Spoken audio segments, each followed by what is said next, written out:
नमस्कार, मी डॉक्टर मच्छिंद्र बांगर महाराष्ट्रातील आणि देशातील हवामान परिस्थिती संदर्भात ताजी अपडेट देणार आहे. आपण या ठिकाणी बघतोत महाराष्ट्रावर पुन्हा एकदा मोठी पावसाळी परिस्थिती निर्माण होऊ शकते असा अंदाज आहे. प्रत्यक्षात ढगाळ परिस्थिती आणि वातावरण बदलू लागलं आहे. त्यामुळे नेमकी वातावरणात काय बदल होतोय तो आपण या व्हिडिओच्या माध्यमातून बघणार आहोत. मेघगर्जनेसह विजांचं कडकडासह जे वातावरण आहे ते मुख्यत्वे करून दुपारनंतर तयार होतं आणि हा वळीवाचा पाऊस आहे. हा दुपारपर्यंत ऊन आणि नंतर पावसाळी वातावरण आणि रात्री उशिरापर्यंत हा पाऊस पडत असतो. त्यामुळं ही या परतीच्या पावसाची किंवा वळीवाच्या पावसाची लक्षणं आहेत.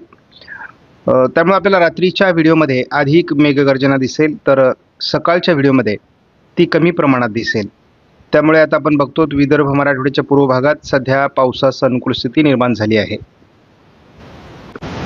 ज्यांनी या चॅनलला सबस्क्राईब केलं नसेल, दररोज व्हिडिओ बघतात, त्यांनी देखील या चॅनलला सबस्क्राईब करायचा प्रयत्न करा की जेणेकरून तुम्हाला दररोजचं नोटिफिकेशन येईल आणि तुम्हाला नवीन अपडेट हवामानाविषयी समजेल. आज 12 तारखेला आपण बघितलेलं आहे की पश्चिम महाराष्ट्र, मराठवाडा आणि विदर्भ असं पावसाळी वातावरणाची शक्यता वर्तवण्यात आलेली आहे. 13 तारखेला संपूर्ण मराठवाडा, संपूर्ण मध्य महाराष्ट्र, पश्चिम महाराष्ट्र, विदर्भ असं पावसाळी वातावरण वाढणार आहे. 14 तारखेला मराठवाडा आणि पश्चिम महाराष्ट्रामध्ये अतिवृष्टीची शक्यता कायम आहे. GFS मॉडेलच्या अंदाजानुसार आपण बघतो की मराठवाडा, पश्चिम महाराष्ट्र, मध्य महाराष्ट्र आणि कोकण या विभागात 15 तारखेला काही भागात अतिवृष्टी असणार आहे. GFS नुसार हे वातावरण उत्तर मराठवाडा, उत्तर महाराष्ट्र, उत्तर कोकण असं 16 तारखेला सरकणार आहे. GFSने 17 तारखेला मराठवाड्यामध्ये अतिवृष्टीचा प्रभाव दाखवला आहे. उत्तर कोकणातही अतिवृष्टी असेल. पश्चिम विदर्भातही हा प्रभाव असण्याची शक्यता आहे. थोडा पूर्व पश्चिम महाराष्ट्रातही हा प्रभाव असण्याची शक्यता आहे. 18 तारखेला देखील मराठवाड्यात जोरदार ते अतिजोरदार पावसाची शक्यता आहे. कोकणातही पावसाचा प्रभाव असणार आहे. विदर्भातही भाग बदलत पाऊस होईल. 19 तारखेलाही GFSने कोकणात अतिवृष्टीची परिस्थिती दाखवली आहे. पूर्व विदर्भ आणि पूर्व मराठवाडा याही ठिकाणी पावसात जोर असणार आहे. मध्य महाराष्ट्रातही पावसात जोर असू शकतो. 20 तारखेला थोडा पावसात जोर जरी कमी झाला तरी विदर्भ आणि कोकण पावसाची शक्यता आहे. विदर्भ कोकणात पावसाची शक्यता उत्तर महाराष्ट्रामध्ये 21ला आहे आणि बंगालच्या उपसागरामध्ये एकापाठी एक सिस्टम तयार होण्याचे प्रकारही पुढे सातत्याने चालू राहणार आहेत. आजपासूनच विदर्भ मराठवाड्याच्या पूर्व भागातून पावसाला सुरुवात होईल. दुपारनंतर हे पावसाळी वातावरण पश्चिम महाराष्ट्र, दक्षिण कोकणाकडे सरकणार आहे. उद्या 13 तारखेला याचा प्रभाव वाढत जाणार आहे पश्चिम महाराष्ट्र, दक्षिण कोकणामध्ये, दक्षिण मराठवाड्यामध्ये. आणि आपण प्रत्येक दिवशी बघतो की हे वातावरण वाढत जाते. आपण 21, 22, 23 तारखेला बघतो मराठवाड्याच्या आणि पश्चिम महाराष्ट्राच्या काही भागात ही अतिवृष्टी अतिशय तीव्र असण्याची शक्यता आहे. कोकणातही याचा प्रभाव अधिक राहील. थोडं महाराष्ट्राच्या उत्तरेकडून याचं प्रमाण कमी राहिलं तरी दक्षिणेकडे मात्र हे अतिवृष्टी करण्याचा अंदाज ECMW मॉडेलने दिला आहे. आपले बरेच मॉडेल हे ECMW मॉडेलच्या आधारावर आहेत. पूर्व विदर्भ, पूर्व मराठवाडा, थोडं हलक्या स्वरूपात पश्चिम महाराष्ट्रात आज पावसाला सुरुवात होणार आहे. 13 तारखेला हे पावसाळी वातावरण मराठवाडा, पश्चिम महाराष्ट्र, मध्य महाराष्ट्र, विदर्भ असं सरकण्याची शक्यता आहे. 14 तारखेला पश्चिम महाराष्ट्र, दक्षिण कोकणातील अतिवृष्टी, दक्षिण मराठवाड्यातील अतिवृष्टी कायम आहे. मध्य महाराष्ट्रातही अतिवृष्टीची शक्यता आहे. आपण बघतो की पश्चिम महाराष्ट्र, मध्य महाराष्ट्र, मराठवाडा मुसळधार पाऊस 15 तारखेला असणं अपेक्षित आहे. 16 तारखेला हे वातावरण विदर्भ, मराठवाडा, पश्चिम महाराष्ट्र असं राहण्याची शक्यता आहे. 17 तारखेला तसा थोडा जोर जरी कमी झाला तरी विदर्भ, दक्षिण मराठवाडा, पश्चिम महाराष्ट्रात पावसाळी वातावरण राहणार आहे. 18 तारखेलाही थोडा महाराष्ट्राच्या दक्षिणेकडून हे वातावरण सरकते. 19 तारखेला देखील मराठवाड्याचा दक्षिणी भाग पूर्व विदर्भ या ठिकाणी पाऊस राहणार आहे. 20 तारखेपासून पुन्हा महाराष्ट्रात सर्वदूर पावसाला सुरुवात होऊ शकते. 21 तारखेला महाराष्ट्राच्या बहुतांश भागात पावसाचं वातावरण आहे. 22 तारखेला देखील महाराष्ट्रात सर्वदूर पाऊस आहे. 23 तारखेला महाराष्ट्रात सर्वदूर पाऊस आहे. विदर्भातील पाऊस कमी होईल आणि आपण बघतो 23 तारखेपासूनच मोठ्या प्रमाणात पावसाचं प्रमाण मध्य प्रदेश, राजस्थान, गुजरात, दिल्ली, पंजाब, हरियाणा या ठिकाणाहून कमी व्हायला सुरुवात होणार आहे उत्तर भारतामधून. 24 तारखेला मात्र पुन्हा राजस्थानच्या दक्षिणी भागातून पावसाचं प्रमाण वाढतंय. महाराष्ट्रामध्ये पश्चिम महाराष्ट्र, दक्षिण कोकण, मध्य महाराष्ट्र असं पावसाळी वातावरण राहणार आहे. पुन्हा एकदा पावसाळी परिस्थिती या भागामध्ये जरी कमी असली तरी राजस्थानच्या काही भागात दक्षिणेकडून पावसाळी परिस्थिती निर्माण होत असल्यामुळे पुन्हा मान्सूनच्या परतीच्या प्रवासाला मर्यादा येऊ शकतात. आपला अंदाज 26 तारखेला पोहोचलाय, परंतु आपण 26 तारखेच्या दरम्यानही बघतो की या ठिकाणी पुन्हा पाऊस पोहोचत असल्यामुळे मान्सूनच्या परतीच्या प्रवासाला अडथळे निर्माण होऊ शकतात. आपण आज बघतोय की विदर्भ, मराठवाड्याच्या पूर्व भागात पावसाचा अंदाज आहे. उद्या मात्र हे वातावरण महाराष्ट्राच्या बऱ्याच भागात पोहोचणार आहे. शिवाय पावसाचा जोरही वाढणार आहे. विदर्भ, मराठवाडा आणि पश्चिम महाराष्ट्र, मध्य महाराष्ट्र, कोकण असं पावसाळी वातावरण 13 तारखेला सुरू होईल.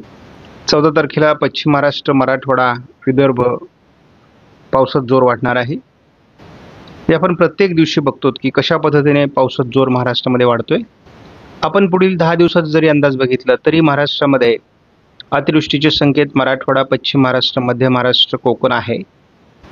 आणि जेव्हा आपण पूर्ण 15 दिवसाचा अंदाजावर लक्ष केंद्रित करतो तेव्हा देखील दक्षिण मराठवाडा किंवा संपूर्ण मराठवाडा, पश्चिम महाराष्ट्र, मध्य महाराष्ट्र, उत्तर कोकण या विभागात पावसात जोर राहणारच आहे. आजपासून साधारण दुपारनंतर नागपूर म्हणजे संपूर्ण विदर्भ, संपूर्ण पूर्व मराठवाडा, थोडाफार पश्चिम महाराष्ट्र, थोडाफार दक्षिण कोकण असा पावसाळी प्रभाव सुरू होणार आहे. मेघगर्जनेचा पाऊस असल्यामुळे काळजी घ्या. पाऊस रात्रपाळी करणार आहे. 13 तारखेला ही चक्राकार स्थिती विदर्भ, मराठवाड्यावर परिणाम करते. पश्चिम महाराष्ट्रातही पावसाचं प्रमाण वाढणार आहे. 13 तारखेला रात्री उशिरा दक्षिण मराठवाडा आणि पश्चिम महाराष्ट्रातील बहुतांश जिल्ह्यात, मध्य महाराष्ट्रामध्ये देखील आणि कोकणातही पावसाचा प्रभाव वाढणार आहे. कमी दाबाचं क्षेत्र हे सोलापूर, सातारा, पुणे, सांगली काही भागात 13 तारखेला रात्री उशिरा किंवा पहाटे आपल्याला 14 तारखेला जाणवणार आहे. 14 तारखेला आपण बघतो संपूर्ण उत्तर महाराष्ट्र, मध्य महाराष्ट्र, मराठवाडा आणि पश्चिम महाराष्ट्र मोठं पावसाळी क्षेत्र आहे. थोडं पूर्व विदर्भातील पावसाचं वातावरण कमी होईल आणि रात्री उशिरा संपूर्ण मराठवाड्यावर, मध्य महाराष्ट्रावर मोठं पावसाळी क्षेत्र राहणार आहे. यापुढे आता प्रत्येक दिवशी पाऊस रात्रपाळी करू शकतो. आपण पावसाची तीव्रता 15 तारखेलाही पूर्व विदर्भ सोडता बहुतांश भागामध्ये महाराष्ट्रामध्ये बघतो. रात्री उशिरा हे वातावरण विदर्भातही बऱ्याच भागात आणि मराठवाड्यातही सक्रिय राहणार आहे. हे मोठे पाऊस आहेत. या वातावरणाला हलक्यात घेऊ नका. अतिवृष्टी करणारे हे पाऊस बऱ्याच भागात ढगफुटी सदृश्य पाऊस आणि मुसळधार पाऊस होणार आहे. नद्यांना, ओढ्यांना पूर येणार आहेत. 16 आणि 17 तारखेला देखील महाराष्ट्राच्या बहुतांश भागात पावसाळी वातावरण आहे. मध्यम ते जोरदार मुसळधार पाऊस पडणार आहे. 18 तारखेला महाराष्ट्राच्या दक्षिणेकडे पाऊस सरकण्याची शक्यता आहे.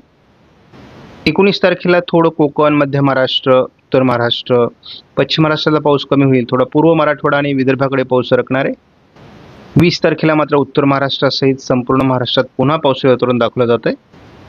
21 तारखेला देखील महाराष्ट्राच्या बहुतांश भागात पूर्व विदर्भ वगळता जोरदार पाऊस राहणार 21 तारखेला. 22 तारखेला नवरात्रीलाही पावसाचा जोर आहे.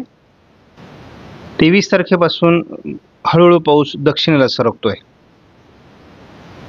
त्यामुळे कोकण, मध्य महाराष्ट्र, पश्चिम महाराष्ट्र, दक्षिण मराठवाडा या भागात पाऊस सरकणार आहे.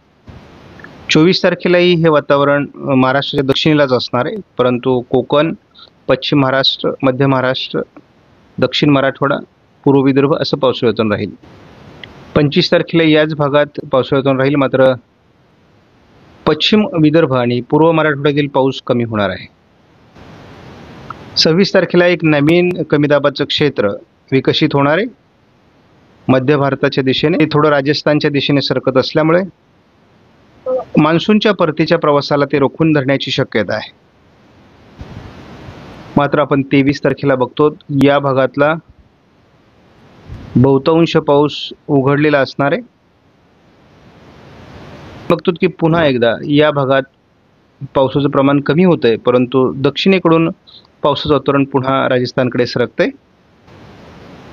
25ला हे आपण तोच प्रकार बघतोय की या भागात पावसाचं वातावरण आहे. अशा पद्धतीने हे वातावरण बनतंय आणि पुन्हा उत्तर भारतामध्ये पावसाळी प्रमाण नवीन कमी दाबामुळे वाढतंय.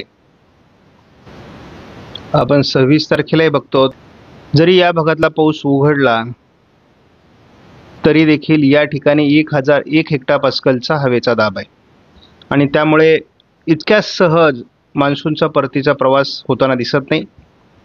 23 तारखेला आपण काल मान्सूनचा परतीचा प्रवास सुरू होईल असं सांगितलेलं आहे, परंतु हवामान तोपर्यंत किती बदलतं हे आपल्याला बघावं लागणार आहे, कारण वातावरणात सातत्याने बदल होतोय आणि हा नवीन कमी दाब पुन्हा राजस्थानपर्यंत पाऊस देऊ शकतो आणि जर असं झालं तर मात्र मान्सून लांबेल आणि नवीन कमी दाबाला पुन्हा एकदा महाराष्ट्राकडे हे राजस्थानमधील उघडीप सरकवणार आहे. त्यामुळे महाराष्ट्रात शेवटच्या आठवड्यात देखील खूप पाऊस होईल.